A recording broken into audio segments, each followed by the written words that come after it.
நான் சுதன். மதுரையைச் சேர்ந்தவன். வயசு 27. உயரம் 6 அடி 2. கபடி வீரர். மதுரையில் 2 மாசமாக கடும் வெயில். இந்த ஒரு வாரம்தான் கொஞ்சம் மழை. அப்போதுதான் நண்பனிடம் வாங்கிய லேப்டாப்பை திருப்பிக் கொடுக்க அவன் வீட்டுக்குச் சென்றேன். அவன் வீட்டுக்கு அடிக்கடி போவதுண்டு. 10 வருஷ பழக்கம். அவன் வெளியூர் போயிருந்ததால் வீட்டில் கொடுக்கச் சொன்னான். நான் வழக்கம் போல போனேன். கதவைத் திறந்தது அவனுடைய அக்கா காவியா. வயசு 32. கல்யாணமாகி 8 வருஷம். ஒரு பையன் பள்ளிக்குப் போகிறான். ரொம்ப நாள் பழக்கம். இதுவரை ஒரு தப்பான பார்வை கூட பார்த்ததில்லை. சொந்த அக்கா மாதிரிதான் பேசி பழகுவோம். நண்பனின் அக்கா வேறு. கொஞ்சம் அக்கறையும் பாசமும் இருக்கும். ஊர் பொண்ணுங்க மாதிரி ஒரு நைட்டி மேலே துண்டு போட்டிருந்தாள். நான் கிளம்பப் போறேன், வேலை இருக்குன்னு சொன்னேன்.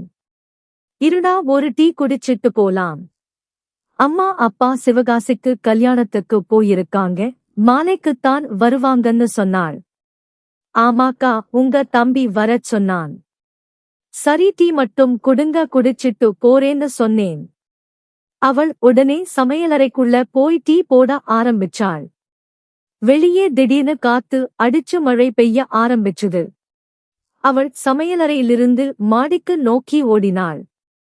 ஐயோ, டிரஸ் எல்லாம் நனைஞ்சிரும்டான்னு சொல்லிக்கிட்டே ஓடினாள். அக்கா, பொறுமையா போ, கீழ விழுந்துடாதேன்னு சொல்லிட்டு நானும் அவள் பின்னாடியே ஓடி சில துணிகளை எடுக்க உதவினேன். அந்த 5 நிமிஷ மழையிலேயே நாங்க 2 பேரும் நல்லா நனைஞ்சுட்டோம். அவள் சில துணிகளை எடுத்து என் முன்னால படி இறங்கினாள். நான் அவள் பின்னால நடந்து வந்தேன். அப்போதான் அந்த சம்பவத்தின் தொடக்கம். அவள் லேசான நீல நிற நைட்டி அணிந்திருந்தாள். மழையில் நனைஞ்சு அது உடம்போட ஒட்டிக்கிடந்தது. உள்ளாடை இல்லாதது தெரிஞ்சுது. அதைப் பார்த்த என் மனசு கொஞ்சம் தடுமாறிச்சு. அவள் முதுகை பார்த்துக்கிட்டே நானும் நடந்து கீழே வந்தேன். 2 பேரும் ஹால்ல சோபால துணிகளைப் போட்டுட்டு பேசிக்கிட்டிருந்தோம். அப்போ அவள் முன்புறத்தையும் பார்த்தேன். அதைப் பார்த்ததும் என் உடம்புக்குள்ள ஏதோ மாற்றம் நடந்தது. நான் பாக்குறதை அவள் கவனிக்கல. என்னடா, நீயும் நல்லா நனைஞ்சுட்டியான்னு பேசிக்கிட்டே தலை துடைக்க துண்டைத் தேடினாள். அவள் குனிஞ்சு துணிகளைத் தேடுறப்ப நானும் அதை பார்த்துக்கிட்டே இருந்தேன். ஒரு வழியா துண்டைக் கண்டுபிடிச்சாள்.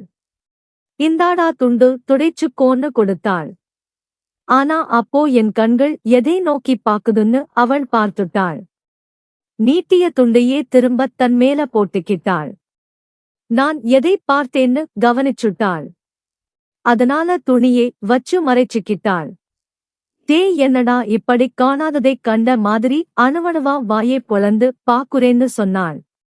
அவ கண்ணுல கோபமோ அருவருப்போ வருத்தமோ எதுவுமே இல்லாம சகஜமா சொன்னாள்.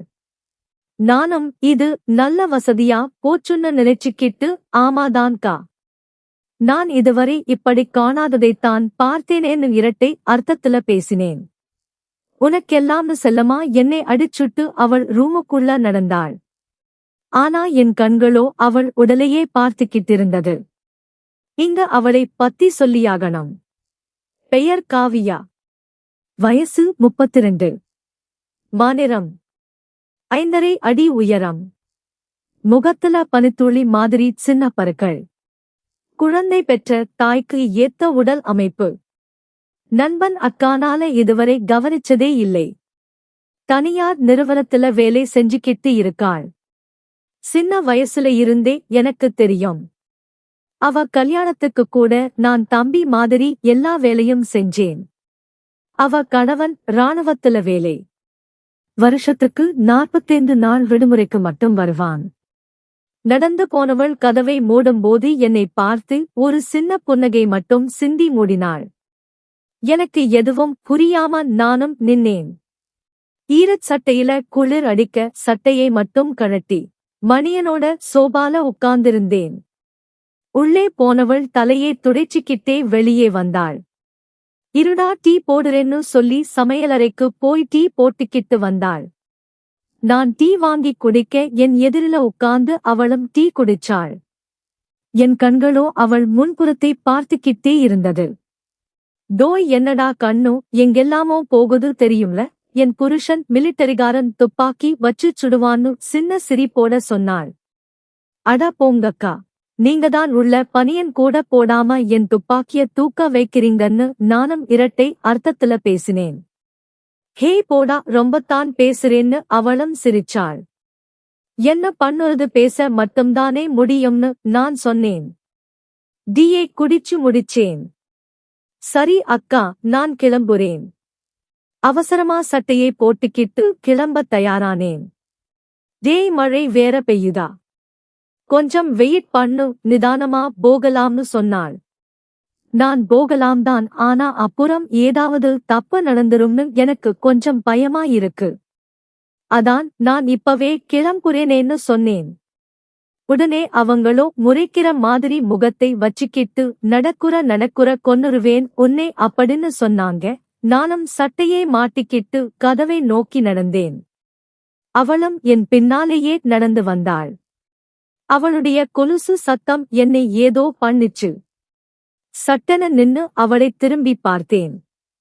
அவள் கண்களைப் பார்த்தேன். அவளும் என்ன என்பது போல கண்ணாலேயே கேட்டாள். நானும் தப்பு தப்புன்னு சொன்னேன். என்ன தப்பு தப்பு? இல்லக்கா, தப்பு பண்ணலாமான்னு கேட்டேன். கண்கள ஒரு மெல்லிய சிரிப்போட வேணாம்னு தலையை மட்டும் ஆட்டினாள்.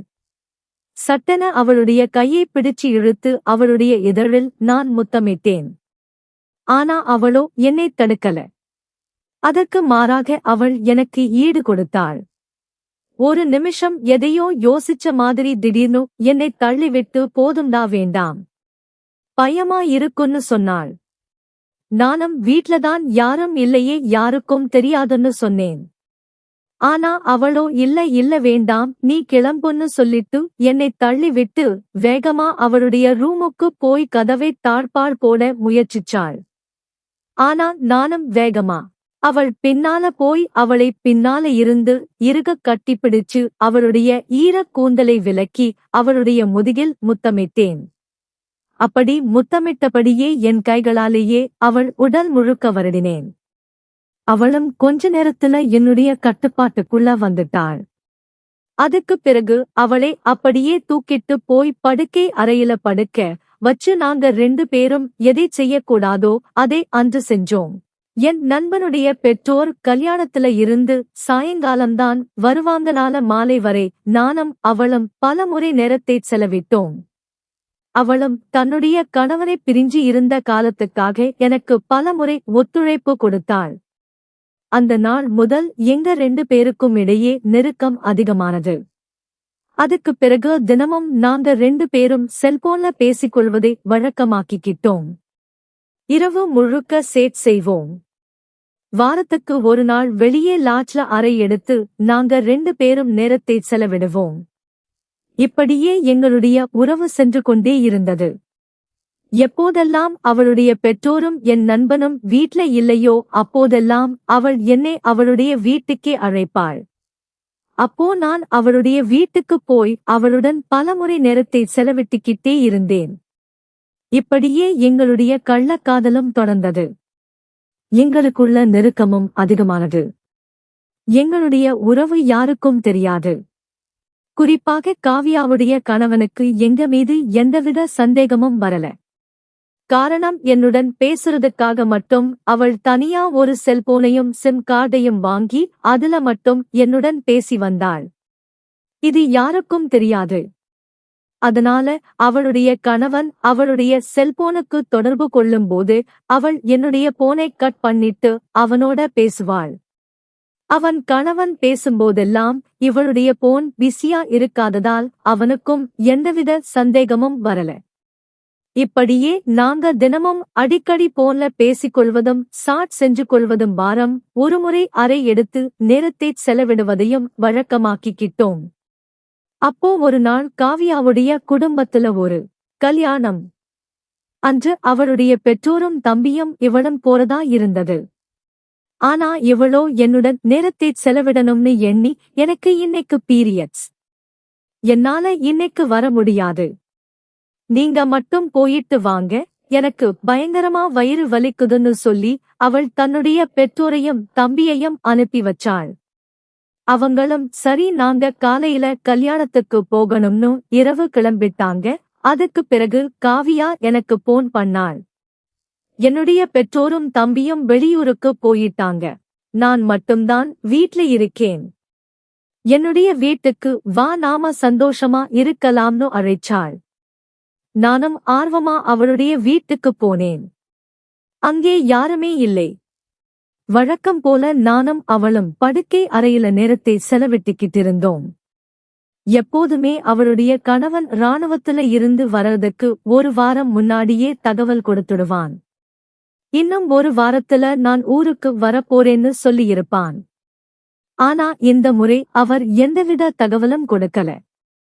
அவர் தன்னுடைய மனைவிக்கு சர்ப்ரைஸ் கொடுக்கணும்னு எண்ணினதால் எந்தவித தகவலும் கொடுக்காம நாங்க 2 பேரும் வீட்ல இருந்துகிட்டிருந்தப்போ திடீர்னு கதவு தட்டும் சத்தம் கேட்டது. நாங்க 2 பேரும் அதிர்ச்சியடைந்தோம். இந்த நேரத்துல யார் வந்து கதவை தட்டுறாங்கன்னு. சரி, நான் யாருன்னு பார்த்துட்டு வர்றேன்னு காவியா போனாள். அவள் போய் கதவை திறக்க அங்கே அவளுடைய கணவன் இராணுவத்துல இருந்து விடுமுறைக்காக ஊருக்கு வந்திருந்தான். இதை பார்த்த காவியாவோ அதிர்ச்சி அடைஞ்சாள். என்னங்க சொல்லாம கொள்ளாம திடீர்னு வந்திருக்கீங்கன்னு கேட்டாள். ஆமா, உனக்கு நான் சர்ப்ரைஸ் கொடுக்கறதுக்காக வந்திருக்கேன்னு சொல்லிட்டு வீட்டுக்குள்ள வந்தான். என்ன வீட்ல யாரையுமே காணோம்னு கேட்டான். இல்லங்க, அம்மாவும் அப்பாவும் தம்பியும் நாளைக்கு கல்யாணம் இருக்குன்னு சொல்லிட்டு போயிருக்காங்க. அதனாலதான் நான் எனக்கு பீரியட்ஸ் வயிறு வலின்னு சொல்லிட்டு நான் வீட்ல இருக்கேன்னு சொன்னாள். ஓ அப்படியா, சரின்னு சொல்லிட்டு அவர் தன்னுடைய படுக்கை அறைக்கு வந்தான். அங்கே வந்து பார்த்தவனுக்கு பேரதிர்ச்சி காத்துச்சு. காரணம், அந்த படுக்கை அறையில நான் இருந்தேன். என்னை பார்த்த அவர் அதிர்ச்சியடைந்தான். அதுக்குப் பிறகு தன்னுடைய மனைவி தன் தம்பியுடைய நண்பனோட உறவு வச்சுக்கிட்டு வீட்ல யாரும் இல்லாதப்போ அவரை அழைச்சு நேரத்தை செலவிட்டு வர்ஷான்னு உணர்ந்து அவர் அதிர்ச்சியாகி தன்னுடைய மனைவியிடம் சண்டை போட்டான். அவர் கோபத்துல காவியாவை அடிக்க இதை பார்த்துக்கிட்டிருந்த என்னால பொறுக்க முடியல. நான் போய் அவரைத் தடுத்தேன். அவருக்கு மீண்டும் என் மீது கோபம். தம்பி மாதிரின்னு சொல்லிட்டு உங்களுக்குள்ள இப்படி ஒரு உறவு இருக்கான்னு கோபமான அவரோ என்னை அடிக்க ஆரம்பிச்சான். நானும் அவரை எப்படியோ சமாளிச்சுக்கிட்டிருந்தேன். அவர் என்னை அடிப்பதை பார்த்த காவியாவால அதை பொறுத்துக்கொள்ள முடியல. சண்டை பெரிதாகியது. அக்கம் பக்கத்தார் கூடினாங்க. சத்தம் கேட்டு பலரும் வந்தாங்க. யாரோ போலீஸை அழைச்சாங்க. போலீசார் வந்ததும் சம்பவம் முழுக்க வெளியே தெரிஞ்சுது. நாங்க 2 பேரும் அங்கே பிடிக்கப்பட்டோம். விசாரணையில எங்களுடைய போன் பதிவுகள், அழைப்பு விவரங்கள் எல்லாம் தெரிஞ்சது. 1000க்கும் மேல அழைப்புகள் இரவு நேரத்துல இருந்தது. உண்மைகள் ஒவ்வொன்னா வெளிப்பட்டன. நாங்க 2 பேரும் நீதிமன்றத்துல ஆஜர்படுத்தப்பட்டோம்.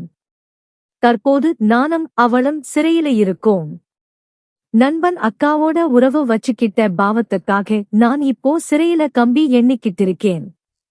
இந்த கதை பிடிச்சிருந்தா லைக் பண்ணுங்க, கமெண்ட் பண்ணுங்க, சேனலை சப்ஸ்கிரைப் பண்ணுங்க. நன்றி.